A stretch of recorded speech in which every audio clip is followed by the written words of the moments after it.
पक्षाच्या वतीनं त्यांचा आम्ही स्वागत करतो। आणि पक्ष प्रवेश केलेला आहे शिवसेनेमध्ये, काय सांगसाल? मी भाषणाचे आणि आतापर्यंत ठाकरे साहेबांचं आतापर्यंत मी सत्कार करत आलो आणि त्यांच्याविषयी बोलत आहे चांगल्यापैकी। आणि त्यांचे जे उमेदवार आहेत सिद्धार्थ खरात साहेब यांचे मी अभिनंदन करतो। बरं, खरात साहेब जर आले तर आपल्या मतदारसंघाचा विकास होईल का असं वाटतंय तुम्हाला? 100%।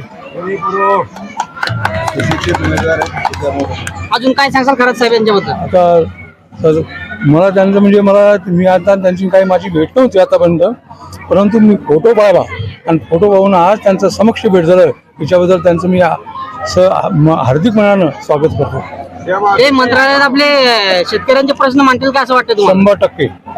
अरे ते सचिव आलेले माणसं आहेत, ते काय आडाणी थोडीच आहेत। नाही, जे आमदार राहून गेले त्यांनी काय विकास केला आपल्या मतदारसंघामध्ये? हे तुम्हाला सर्वांना दिसतेच काय केला तो, काय केला नाही केला हे त्यांनी तुम्ही स्वतःच हे आरसा ठेवायचं दाखवायचं कामच नाही।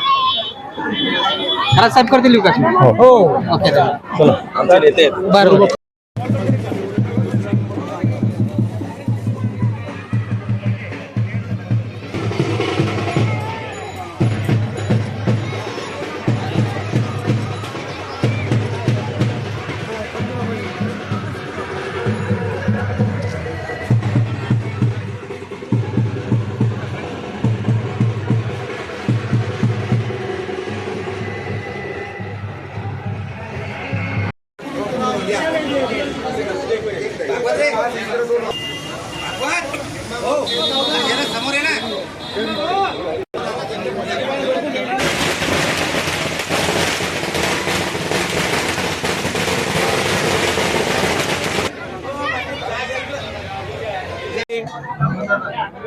उकळी गावचे माजी सरपंच कृषी भूषण सुरेशजी सोनवणे साहेब यांनी या सगळ्या आजच्या वर्तमान परिस्थितीचा विचार करून आणि समाजाचं भवितव्य लक्षात घेऊन आणि त्यांचं भविष्य लक्षात घेऊन जो पक्ष आणि जी आघाडी या महाराष्ट्राला, या विधानसभेतील सगळ्या मतदारांना एक प्रकारचा न्याय देणार आहे, त्यांच्या पाठीमागे उभं राहण्याचा निर्णय घेतलेला आहे। आणि म्हणून सोनवणे साहेब यांनी आज रोजी शिवसेना उद्धव बाळासाहेब ठाकरे यांच्या पक्षामध्ये प्रवेश करण्याचा जाहीर केलेला आहे, निर्णय घेतलेला आहे। आज सोनवणे साहेब आपल्या समोर आहेत, त्यांचा जो प्रवेश आहे आज या ठिकाणी होत आहे। मी आमच्या पक्षाचे उपाध्यक्ष माननीय आशिष भाऊ राठे साहेबांना विनंती करतो की सुरेश भाऊ सोनवणे साहेबांना आपल्या पक्षामध्ये प्रवेश द्यावा, त्यांचं स्वागत करावं।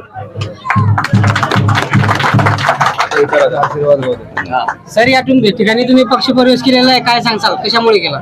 मी या संदर्भात की गावाचा विकास व्हावा, या मतदारसंघाचा विकास व्हावा या अनुषंगाने शिवसेना पक्षामध्ये प्रवेश केलेला आहे। 15 वर्षामध्ये आमदारांनी काही केलं नाही काही? यात जो आमदार होता, माझे आमदार जे होते विद्यमान आमदार, यांच्याकडून हे अज्ञान असल्यामुळे कोणत्याही प्रकारचा विकास नावाचा विषयच नाही। विकास हा वेळा झालेला आहे, म्हणून विकास या ठिकाणावर फक्त नावाने राहिलेला आहे। म्हणून आलेले हे जे उमेदवार आहेत आज सिद्धार्थजी खरात साहेब यांच्याकडनं एवढ्या अपेक्षा आहेत मतदारसंघाच्या की या बारामती पद्धतीनं या मेहकर मतदारसंघाचा विकास करतील अशी अपेक्षा करतो आणि त्यांचंही स्वागत करतो। खरात साहेबांवर विश्वास टाकून तुम्ही या ठिकाणी आलेले आहात, समोरील तुमचे काम करतील का असे वाटतंय का तुम्हाला? 100% आम्हाला गॅरंटी आहे त्यांची। गॅरंटी आहे? हा, ते आमचे कामं करतील, गावाचाही विकास करतील आणि मतदारसंघाचाही विकास करतील। विशेष म्हणजे शेतकऱ्यांना मदत करण्याचा ते कायम प्रयत्न करतील। तुमच्यावर पूर्णपणे विश्वास टाकलेला आहे साहेबांनी, काय सांगसाल यांच्याविषयी? माननीय सोनवणे साहेबांचं जे काम आहे या भागामध्ये अतिशय चांगलं काम राहिलेलं आहे। त्यांनी जो यापूर्वी जो ध्यास घेतलेला आहे तो शेतकऱ्यांचा, सर्वसामान्य माणसाचा आणि या गावाचा विकास करण्यासाठी त्यांनी खूप प्रयत्न केलेला आहे। ते माजी सरपंच राहिलेले आहे, त्यांना आजही असं वाटतं की या गावचा खूप मोठा विकास करावा, परंतु ज्यांच्याकडे त्यांनी काम घेऊन गेले त्यांच्या आडातच नाही तर पोऱ्यात कुठून येणार। आणि त्यांना इतकं अज्ञान आहे की विकास कसा करायचा झाला तरी लोकांना खूप इच्छा आहे की विकास करावा। आमदार जो असतो, लोकप्रतिनिधी, त्या भागाचं दैवत, एक प्रकारचं पितृतुल्य व्यक्तिमत्व असतं। त्याने या भागातल्या सर्वसामान्य माणसाचा, विद्यार्थ्याचा, गावगाड्याचा, नालीचा, रस्त्याचा, समाज मंदिराचा, समाज घटकाचा, सगळ्याचा विकास करायचा असतो आणि त्याच्यासाठी महाराष्ट्र शासन उभं आहे या ठिकाणी. महाराष्ट्र शासनाच्या विविध खात्यामध्ये महाराष्ट्र शासनाचे 42 विभाग आहेत. त्या सगळ्या विभागामधून कुठून कुठून तो निधी तिकडून खेचून आणायचा असतो आणि चिमणी जसा चारा घेऊन येते आणि आपल्या पिलाला देते, अशा प्रकारचं काम त्यांनी आपल्या मतदारदारांना करायचं असतं. परंतु या आमदाराचं जे अज्ञान आहे, त्या अज्ञानाने या मतदारसंघाला पिछाडीवर नेऊन टाकलेलं आहे. आणि या सगळ्याचा विचार करून सुरेश भाऊनी विचार केला आणि भवितव्य त्यांनी पाहिलेलं आहे की जर या गावाला पुढे न्यायचं असेल, त्यांच्या कार्यकर्त्यांना, समाजाला पुढे न्यायचं असेल, तर उद्धव बाळासाहेब ठाकरे यांचा शिवसेना पक्ष हा सक्षम पर्याय आहे. आणि आज रोजी महाविकास आघाडी जी आहे ती भरभक्कम उभी आहे. आणि आज उमेदवार म्हणून माझ्यावरती सुद्धा त्यांनी जो विश्वास व्यक्त केला, मी त्यांचं आभार मानतो. आणि साहेबांना आमच्या बरोबर आल्यानंतर त्यांच्या हातून भरपूर कामं व्हावे अशा प्रकारच्या शुभेच्छाही मी देतो. मी तालुका प्रमुख लिंबाजी पांडे यांना विनंती करतो की त्यांनी पक्षात प्रवेश केला. काय सांगाल काका, तुम्ही या ठिकाणी पक्ष प्रवेश केलेला आहे, हो, काय केलेलं का पक्ष प्रवेश? हे या लोकांना आम्ही कटाळलो, कोणतंही काम केलं तर आमच्या मनासारखं कोणतंच काम होत नाही आणि इथे कोणताच विकासाचं काम नाही आणि प्रगतीचं कोणतंच काम झालेलं नाही.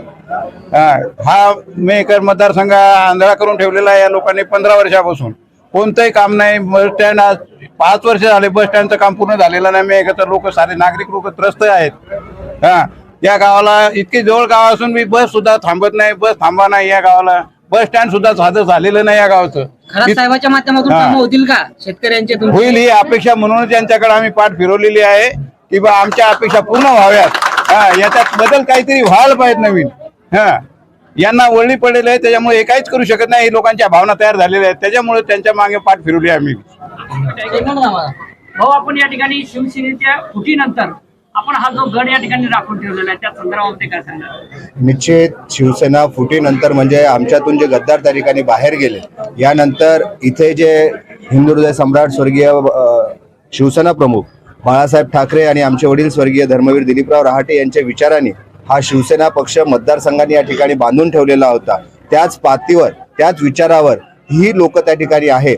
हे उकळी सुकळी हे गाव आहे की या गावांनी या मतदारसंघातूच नव्हे तर या जिल्ह्याची सुरुवात करत असताना आमच्या पाठीमागे भरभक्कमपणे या ठिकाणी ही उभी राहिली आणि जिल्ह्याला या ठिकाणी दाखवून दिलं की आम्ही निष्ठेसोबत आहोत. आम्ही या ठिकाणी या गद्दारांच्या पाठीमागे त्या ठिकाणी जाणारे लोक नाहीत. अशा पद्धतीचा विश्वास या लोकांनी आम्हाला दिला आणि पाहता पाहता या संपूर्ण जिल्ह्यामध्ये एक निष्ठेचं वातावरण त्या ठिकाणी निर्माण झालं. आणि निश्चित हा मेहकर मतदारसंघामधला जो मतदार राजा आहे तो हिंदू हृदय सम्राट बाळासाहेब ठाकरेंच्या विचाराचा या ठिकाणी मतदारसंघ आहे. म्हणून गेल्या 30 वर्षापासून हा मतदारसंघ शिवसेनेच्या हातामध्ये त्या ठिकाणी होता. आणि आज तुम्ही पाहता आहात की आज भरभक्कम लोक ही जे आज दिवसभराची जी रॅली या ठिकाणी निघालेली आहे, या रॅल्या नसून, प्रचार रॅल्या नसून या विजयाच्या रॅल्या आहे की काय, अशा प्रकारचा प्रश्न आमच्या समोर त्या ठिकाणी उपस्थित होत आहे.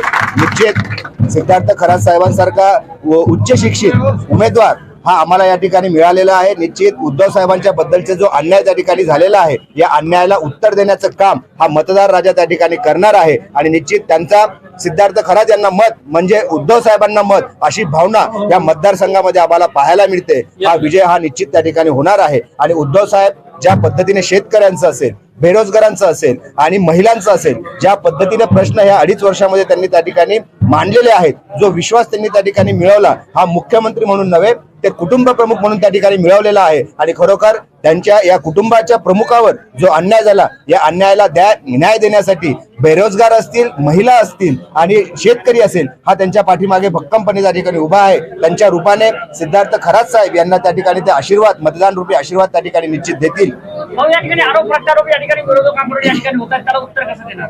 हे बघा, आरोप प्रत्यारोप होण्याचं कारणच नाहीये. कारण की त्यांना माहिती आहे की आपले या ठिकाणी जी सत्ता होती, जी आपली त्या ठिकाणी मतदार राजा आपल्यावर प्रेम करत होता, तो आपल्यापासून दूर केलाय. म्हणून त्यांच्याजवळ बोलण्यासारखं त्या ठिकाणी काही नाही. म्हणून त्या ठिकाणी त्या अशा गोष्टी त्या ठिकाणी फैलवत असतील, ह्या अफवा आहेत. कारण तुम्ही पाहत असाल की लोकांचा प्रतिसाद हा महाविकास आघाडीच्या पाठीमागे ज्या प्रमाणात आहे, त्या प्रमाणात आजपर्यंत आम्ही ज्या निवडणुकींना समोर गेलो, आजपर्यंत असा प्रतिसाद त्या ठिकाणी आम्हाला पाहायला मिळाला नाही. खरा साहेबांचा विजय निश्चित आहे आणि भरघोष मतान आहे. जनतेने निवडणूक हाताशी घेतलेली आहे. काय एवढा पाठिंबा दिसते, काय एवढी पब्लिक त्यांच्या मागे फिरत आहे? समोरील महाविकास आघाडी सत्ता आहे, येणारच आहे. शेतकऱ्याच्या मालाला भाव नाही, सोयाबीन 3,500-4,000 रुपये एका लागली, शेतकरी लावलेला खर्च बी वसूल नाही व्हावा लागला, तेव्हा जनता या युती सरकार नाराज आहे. आणि उद्धव साहेब दिलेला शब्द पाळतात. मागच्या सरसकट 2 लाख रुपये कर्ज माफ केलं आणि 3 लाख रुपये सरसकट करणार हा जनतेला विश्वास आहे. त्यांनी लाडकी बहीण योजना काढलेली आहे, कशी पद्धतीने वाटते तुम्हाला? काय नाही, दिशाभूल करायला लागले, दिशाभूल करायला लागले. लोकसभेच्या अगोदर काऊन नाही काढली मग लाडकी बहीण योजना? ही दिशाभूल करायला लागली जनतेची.